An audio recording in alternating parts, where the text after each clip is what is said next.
Nekako je samo eno od pričakovanih pravic bila delno upoštevana, to je upoštevanje obveznega služenja vojaškega roka. Ta amandma je bil sprejet, vendar po sedanjem zakonu se upošteva letos 9 mesecev za leto služenja vojaškega roka brez dokupa, samo po sebi. Leta 2014 bi bilo to že eno leto na leto služenja vojaškega roka. Sedaj je ministrstvo pristalo, da se je odprla vsaj možnost dokupa te dobe. Čeprav mi menimo, da to ne bi smeli pogojevati za dokupom, kajti obvezno služenje je bil pač delodajalec bila država, če država ni plačevala pokojninskega zavarovanja, potem ni kriv tisti, ki je služil na zahtevo države in bi morala to kriti država. No, skratka, mnogo je teh pasti in krivičnih pristopov v tem zakonu. Naj omenim samo en bombonček.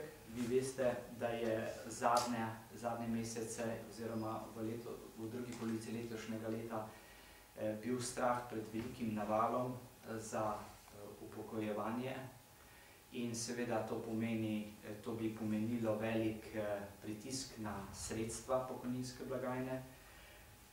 Je potem bil vnešen v 390. členu je bila vnešena določba, da osebe, ki so do uveljavitve tega zakona izpolnile pogoje za pridobitev pravice do starostne pokojnine po predpisih veljavnih do uveljavitve tega zakona, vendar še niso vložile zahtevka, lahko uveljavijo to pravico po navedenih predpisih tudi po uveljavitvi tega zakona.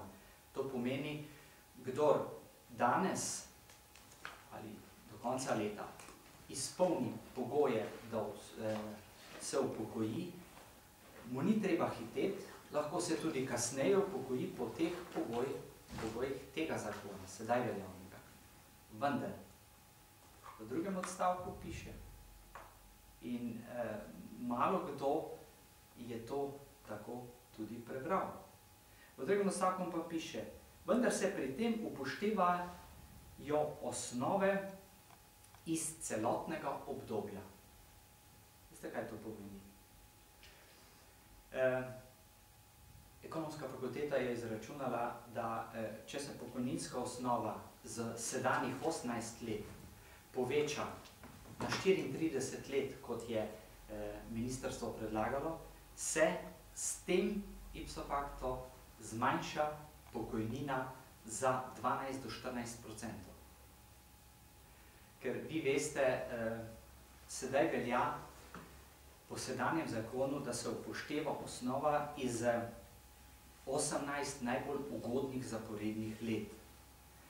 In ponavadi je pač tako, da v mladosti je plača nižja, potem pa raste in je višja, tako glede izkušenj, izobrazbe, delovne dobe in podobno. In boljših delovnih mest, tudi kasneje ljudje v svoji karieri prevzemajo funkcije in podobno. In sedaj se bo to upoštevalo iz celotnega obdobja. Mi računamo po naši oceni, da bo to najmanj za tretjino nižja pokojnina. Ko nas sprašujejo mnogi, smo mi rekli, da je ta določba tako nevarna, tako sumljiva, da če imate možnost, takoj proste za vstop, to se pravi v pokojnino. Mi smo to vprašanje odprli na delovnem telesu, dobili smo nejasne odgovore in bomo ponovno ta člen amandmirali, verjamem, da bo sprejeto, kajti tudi v drugih stvareh smo videli, kako v razlagah ministrstvo prikriva nekatere elemente ali se spreneveda in podobno in tako početje nam ni všeč. Mi smo zelo negativno nastrojeni do tega zakona. Naj zaključim. Tako drastično in nenadno poslabšanje upokojitvenih pogojev je za nas, po našem mnenju, nepotrebno, za posamezne kategorije nesprejemljivo krivično in tudi nevarno v času tako visoke brezposelnosti, pri čemer se napoveduje, da ne bo brezposelnost v naslednje letu, v naslednjih 2-3 letih nič manjša. Ker pa želimo biti še naprej korektni do obravnave tega zakona, smo skrbno pripravili nekaj bistvenih amandmajev,